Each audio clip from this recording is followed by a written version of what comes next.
E ndoqa dhe përgëzoj në fakt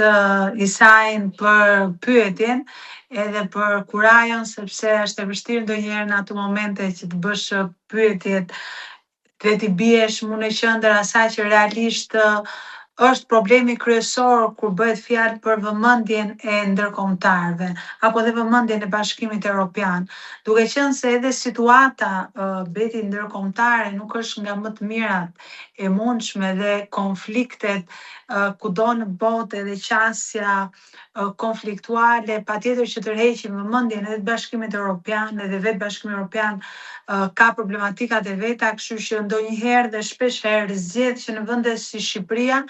të preferoj stabilokracinë, pra të preferoj një situatë edhe fasadë demokratike, mjafton të jetë e qetë, mos përbëj headline-et